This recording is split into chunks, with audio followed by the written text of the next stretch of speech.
ମାନେ ଶ୍ୟାମଳ ବର୍ଣ୍ଣ ଦିଶନ୍ତି।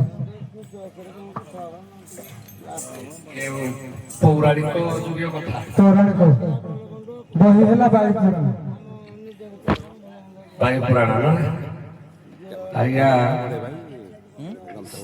ଶ୍ୟାମଳ ବର୍ଣ୍ଣ କର୍ଣ୍ଣାଟକ ସୁନ୍ଦରୀ ମାନେ ଟିକେ ଶ୍ୟାମଳ ବର୍ଣ୍ଣ ଦେଖାଯାଏ। ଆଜ୍ଞା କେରଳୀ କୁହାଯାଏ, ଆମର ଲେଖା ହେଇଛି ଶ୍ଲୋକ ଯେ କେରଳୀ କେଶ ପାସେ, ଯେ କେରଳୀ କେରଳ ଦେଶର ନାରୀ ଗୁଡାକ ସବୁବେଳେ ଶ୍ୟାମଳ ବର୍ଣ୍ଣ ଦେଖାଯାନ୍ତି।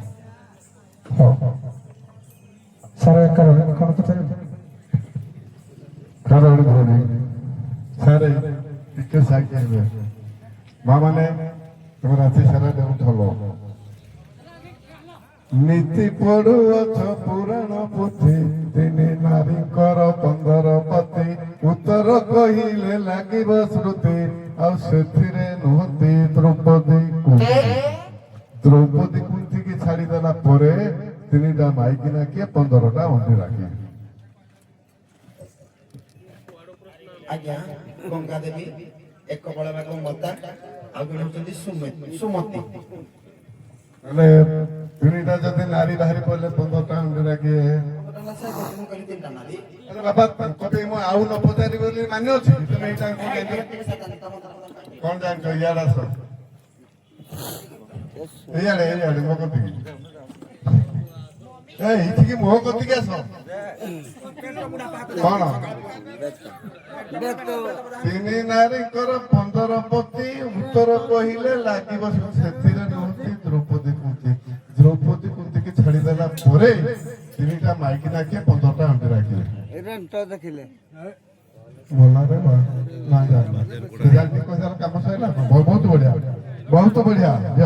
ହଉ ଦର୍ଶକ ବନ୍ଧୁ, ରାତି ସାରା କମିଟି ବାବୁ ମାନେ ଯୋଉ ପ୍ରକାର ଗୁରୁ ଦାୟିତ୍ୱ ଦେଇଥିଲେ ଆମେ ଖାତା କଲମ କରିକି ରଖିଛୁ, କିନ୍ତୁ ଏ ଯୋଉ ବାଲିନି ଆମର ଐକ୍ୟ ସମ୍ପନ୍ନ ମଞ୍ଚ ରାତି ସାରା ଯୋଉ ପ୍ରକାର ଶୃଙ୍ଖଳା ଏବଂ ନିରବତା ଥିଲା, ମୁଁ ଭାବୁଛି ବୋଧେ ଅନ୍ୟ କୋଉ ମଞ୍ଚରେ ଏମିତି ପାଇବା ବିରଳ। ଯାହା ବହୁତ ବହୁତ ଭଲ ହେଇଛି। ଆମେ ସମସ୍ତେ ଚିନ୍ତା କରିବା, ଏ ମଞ୍ଚଟା କୁହାହେଇଥିଲା ପ୍ରଥମ, ଏ ମଞ୍ଚ ଆମର, ଏ ଗାଁ ଆମର। ଯାହା ରାତି ସାରା ଦର୍ଶକ ନିରବରେ ଶୁଣୁଥିଲେ। ଆଉ ଆପଣମାନେ ଯୋଉ କମିଟିର ମୁଖିଆ ବରିଷ୍ଠ ନାଗରିକ ମାନେ ବସିଥିଲେ, ଆପଣମାନଙ୍କୁ ଅଶେଷ ଅଶେଷ ଧନ୍ୟବାଦ। ଆପଣ ଆମକୁ ଯୋଉ ଗୁରୁ ଦାୟିତ୍ୱ ଦେଇଥିଲେ ଆମେ ତାର କାମ କରିଛୁ, କିନ୍ତୁ ଆପଣ ଯାହା କହିବେ ଆମେ ସେଇଆ କରିବୁ। ମୁଁ ଆମର ପ୍ରଶାନ୍ତ ବାବୁଙ୍କୁ ଅନୁରୋଧ କରିବି ଯେ ଆମକୁ କଣ ପଦେ କହିକିରି ଶୁଣେଇବେ ଏବଂ କଣ କରିବା।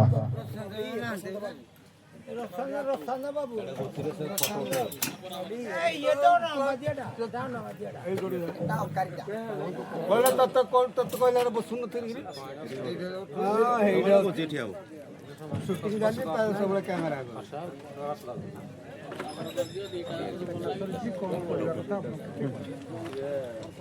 ମ୍ୟାଡ଼ାମ ଟିକେ ଚିଠି ହବ ନାଇଁ ମୋର ଫଟୋ କାଟିଦେବି, କାଟିନା ଟିକେ ଖାଲି ଆମର ଫାଇନାଲ ଜଜମେଣ୍ଟଟା ଖାଲି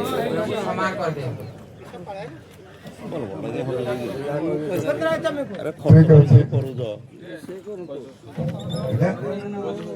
ହଁ ହଁ ସାର୍ କହିଲେ ଆମେ ଶୁଣିଲୁ। କମିଟିର ବରିଷ୍ଠ ନାଗରିକ ସେ କହିଲେ ଆପଣ ଯାହା କରିଛନ୍ତି ଠିକ କରିଛନ୍ତି, କିନ୍ତୁ ସେ କିଏ କାହିଁକି ମନ ଦୁଃଖ କରିକିରି ଯିବେ। ନିହାତି ଉଠାଣି ଗଡ଼ାଣି ହେଇଛି, ଏ ବିଷୟରେ ଏ ପ୍ରଶ୍ନ ଉତ୍ତରରେ ଏ ବେଶଭୂଷାରେ ଏମିତି ଆଗକୁ ଆଗକୁ ଯାଇଛନ୍ତି। ତାପରେ ସାର୍ ତ କହିସାରିଲେଣି ସମାନ କରିଦିଅ, ଆମ ଭିତରେ ମୁଣ୍ଡରେ ପୁରଉନୁ। କିନ୍ତୁ ଏ ମଞ୍ଚ ପାଇଁ ଏ କଳାକାର ଯାହା ପରିବେଷଣ ଆଦ୍ୟରୁ ଏ ପର୍ଯ୍ୟନ୍ତ କଲେ ବହୁତ ଉନ୍ନତ ମାନର, କିନ୍ତୁ ସକାଳୁ ଯୋଉ ଟିକିକ ହେଲା ମୁଁ ସେଥିରେ ଖୁସି ନୁହଁ। କାହିଁକି ଆମର ସାର୍ କହିଲେ ଆଉ ବିଚାରପତି ମାନେ ନଷ୍ଟ କରୁଛନ୍ତି। ଆଜ୍ଞା ଘରର ମୁରବୀ କେତେବେଳେ ଚାହେଁ ପିଲାମାନଙ୍କର ଅମଙ୍ଗଳ? ସେଇଟା କେହି ଚାହିଁବେନି। କଣ ସାର୍ ପିଲାମାନଙ୍କର ଅମଙ୍ଗଳ ଚାହାନ୍ତି? ଚାହିଁବେନି। କିନ୍ତୁ ଗୋଟେ କଥା ଆପଣ ମାନେ ଜାଣିଥିବେ, ଆମେ ଦୁଇଟା ଜିଲ୍ଲାର କଣ, ଢେଙ୍କାନାଳ ଜିଲ୍ଲାର କଣ, ଆଉ ଏଇଟା ବାଲିଗୁଡ଼ା ହଉଛି ଆମ ଗାଁ, ଆମ ପଞ୍ଚାୟତ, ଆମ ଗାଁ, ଆମ ଘର। ଆପଣ ମାନେ ଆମର ବନ୍ଧୁ ଆସିଛନ୍ତି, ଆମେ ବନ୍ଧୁକୁ କେତେବେଳେ ଅସମ୍ମାନ କରିବା ଶିଖିନୁ କି କେବେ କେହି କହିବେନି। ଆପଣ ମାନେ କେହି ଏପର୍ଯ୍ୟନ୍ତ ଆପଣ ମାନଙ୍କୁ ସ୍ୱର ଉତ୍ତୋଳନ କରିଛନ୍ତି? କେହି କରିନାହାନ୍ତି। ଆଚ୍ଛା ସାର୍, ଆପଣ କହିବେ କାଲିଠୁ ଏପର୍ଯ୍ୟନ୍ତ ଆପଣ ଆମ ଗାଁକୁ ଆସିଥିଲେ, ଖାଇବା ରହିବା ଇତ୍ୟାଦି ଆପଣ ମାନଙ୍କୁ ବି କିଛି ଅସୁବିଧା କରିଛନ୍ତି? ଜୟ ଜଗନ୍ନାଥ। ସାରେ କହିବାକୁ ମନୁଷ୍ୟ ସହେନାରାୟଣ କାଲି ଆମ ଗ୍ରାମର ଯୋଉ ଅନୁଷ୍ଠାନର ଯୋଉମାନେ ମୁଖ୍ୟ ଲୋକ ରଙ୍ଗମଞ୍ଚରେ ନାଚ, ବହୁତ କଳାକାର ହିସାବରେ ବହୁତ ମଞ୍ଚ ଯାଇଛି, ବହୁତ ଜାଗାରେ ନୃତ୍ୟ ପରିବେଷଣ ହେଇଛି, ବହୁତ ବିଚାରପତି, ବହୁତ ଦର୍ଶକ ସହିତ ସଂସ୍ପର୍ଶରେ ଆସିଛି। କିନ୍ତୁ କାଲି ଗ୍ରାମର ଏପଟେ ମୋ ବନ୍ଧୁକୁ ଏପଟେ ମତେ ଡକେଇଲେ ଆମ ସାର୍, କହିଲେ ବସ ଗୋଟେ କଥା ଆଲୋଚନା କରିବା।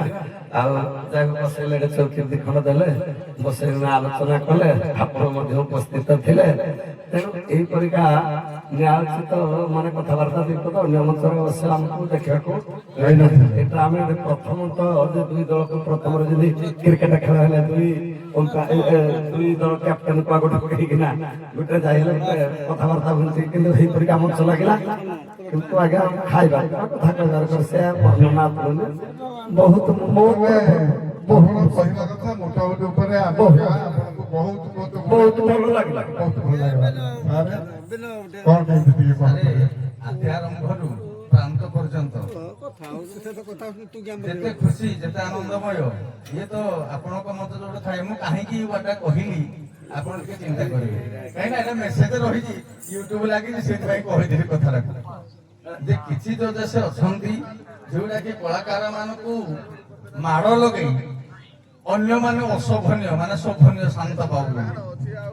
ତେଣୁ ମୁଁ ଆପଣଙ୍କୁ କହୁନଥିଲି, କିନ୍ତୁ ୟୁଟ୍ୟୁବ ଲାଗିଥିଲା ତ ଏଇଟା ମେସେଜଟା ଯାଉ ତାଙ୍କ ପାଖକୁ, ଯେ ଯୋଉମାନେ ଏଇ ପ୍ରକାର ଆବିଳତା କରୁଛନ୍ତି କଳାକାର ଭିତରେ ଆଜି କରି ନିଜ ଅନ୍ୟ ତ କେତେ ଘର ଭାଙ୍ଗି କେତେ ଘର ସଜାଡୁଛନ୍ତି, ଏହା ବି ମଧ୍ୟ ମେସେଜ ଦଉଛି ଯେ ମୁଁ ଚାହୁଁଛି ଯେ ବେଳ ଥାଉ ଥାଉ ଯେତେ ଯିଏ ଜଜେସ୍ କରୁଛ ଅନ୍ୟ ଘର ଭାଙ୍ଗ ନାହିଁ, ନିଜ ଘର ବୁଡି ଯାଉଛି, କିନ୍ତୁ ନିଜ ଘର ବୁଡି ପାଣି ଆଣ୍ଠୁଏ ପର ଘର ସଜାଡିବାକୁ କିଏ ଏତେ ଚିନ୍ତା। ସାର୍ ଏତିକି କହିବି, ହଁ। ମୁଁ ସାର୍ ଏତିକି କହିବି, ପ୍ରାତଃ ଠାରୁ ଆମର ଆସିବା ଠାରୁ ଗତ ପର୍ଯ୍ୟନ୍ତ ଆପଣ ପାଖର ସବୁ ସ୍ୱ ସମ୍ମାନ ଏବଂ ସ୍ୱ ଇଜ୍ଜତ, ତେଣୁ ଆମେ ଭୁଲି ପାରିବାନି। ହୁଏତ ଆଜ୍ଞା ଆମ ଭିତରେ ଗୋଟେ ଭୁଲ ଭାଲ ଥାଇପାରେ, ଆମକୁ କ୍ଷମା କରିବେ। ନାଇଁ ନାଇଁ ଶୁଣନ୍ତୁ, କଳାକାର ଆଉ ଗୋଟେ କାନୁନ ତାଙ୍କୁ ମାପି ହବନି। ଆପଣ ମାନେ ଛୋଟିଆ କଳାକାର ନୁହନ୍ତି, କିନ୍ତୁ ଆପଣ ତ ସାର୍ ତ କହିଲେ ଆପଣ ଚାରିଆଡେ ଓଡିଶା ସାରା ବୁଲୁଛନ୍ତି, କହିଲେ ଅତ୍ୟୁକ୍ତି ହେବ ନାହିଁ। କିନ୍ତୁ ବାଲିମି ଛୋଟିଆ ମୁଜାଟେ ଐତିହ୍ୟ ସମ୍ପନ୍ନ ଗାଁ, ଅତି ସୁନ୍ଦର ଗ୍ରାମ, ଐତିହ୍ୟ ସମ୍ପନ୍ନ ଗାଁ। ଶେଷ ପର୍ଯ୍ୟନ୍ତ ଏତେ ଶୃଙ୍ଖଳା, ଏତେ ଦର୍ଶକ ଆସିଥିଲେ, ଆସିନଥିଲେ? ଆସିଥିଲେ। ଯାହା ହଉ ବହୁତ ବହୁତ ଭଲ ହେଲା। ଯଦି ଆସନ୍ତାକୁ କମିଟି ମାନେ ଦଣ୍ଡ କରନ୍ତି, ସେ ଯାହାକୁ ମନ ପାଇଥିବ ତାକୁ ଡାକିବେ। ଯଦି ଡାକିବେ, ମନେକର ଆପଣଙ୍କୁ ଡାକିଲେ, ଆପଣ ଆସିବେ କି? ଆଜ୍ଞା ମତେ ଡାକିଲେ ମୁଁ ଆସିବିନି, ମତେ ଆପଣଙ୍କୁ ଡାକିଲେ ଆସିବେ।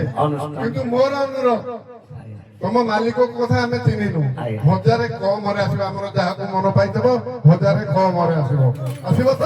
ଆଚ୍ଛା ସାର୍ ଗୋଟେ ଭଲ କଥା କହିଲେ, ଆଜି ଚାଉଳ କିଲୋ 20 ଟଙ୍କା, କାଲି ହଉଛି 40 ଟଙ୍କା। ହଁ ହଁ କିନ୍ତୁ ତାର ମୁଖ୍ୟ ଦାୟିତ୍ୱ ହବ କି ମାଲିକକୁ ଆମେ ଦେବୁ କି ପଇସା? ସାର୍ ଆମର ସଭାପତି ବାବୁଙ୍କୁ ଅନୁରୋଧ କରିବି, ଆମେ କାଲିଠୁ ଆଜି ପର୍ଯ୍ୟନ୍ତ ଯୋଉ ପ୍ରକାର ମଞ୍ଚ ପରିବେଷଣ କରାଉଥିଲୁ, ଯଦି ଆମର କିଛି ତ୍ରୁଟି ଥାଏ ଗ୍ରାମ ତରଫରୁ, କମିଟି ତରଫରୁ, ଶତପ୍ରଶ ଆମକୁ କ୍ଷମା କରିବ ବୋଲି ମୋର ଅନୁରୋଧ। ଆପଣ କଣ ଟିକେ ସାନ୍ତ୍ୱନା ଦେବେ? ଦି ଜଣ ଦିନାକାର କାରବାଣୀ କି 50-50? ହଉ ମୁଁ ଭଙ୍ଗେଇ ଆପଣ ଆଉ 50-50 ଦେଇଦେଲେ ହବ? ଦଶାଂଶ ଏବଂ ଆମର କଳାକାର ମାନଙ୍କୁ ଆଉ ଆପଣ ମାନେ ଆସି ଶୃଙ୍ଖଳାର ସହିତ ପ୍ରଦର୍ଶନ କଲେ ଆମକୁ ବହୁତ ଖୁସି ଲାଗିଲା। ଆଉ ଆମର ଜଜ୍ ମହୋଦୟ ତଥା ସେମାନେ ତାଙ୍କର ବିଚାର ଶକ୍ତି ଅନୁଯାୟୀ ସେ ଯାହା ବିଚାର କରିଛନ୍ତି ସେଥିରେ ଆମେ ମୁଗ୍ଧ ଅଛୁ। ଆଉ ଆପଣମାନଙ୍କ ଶୃଙ୍ଖଳାକୁ ମୁଁ ଆପଣମାନଙ୍କୁ ଧନ୍ୟବାଦ ଦେବି। ଆଜ୍ଞା ହ୍ୟାଲୋ ଉଭୟ ପାର୍ଟିର ପରିଚାଳକ ମହୋଦୟ ଏ ମଞ୍ଚକୁ ଆସିକି ଆପଣ ମାନଙ୍କର ପ୍ରାପ୍ୟ ନେଇଯାଆନ୍ତୁ। 2 ଜଣ ପ୍ରାପ୍ୟ ଖୋଲିକି ଦେଖିଦିଅ ଆମ ଆଗରେ ରମେଶ ବାବୁ ଆପଣ ନେବେ ଖୋଲିକି ଆମ ଆଗରେ ଦେଖା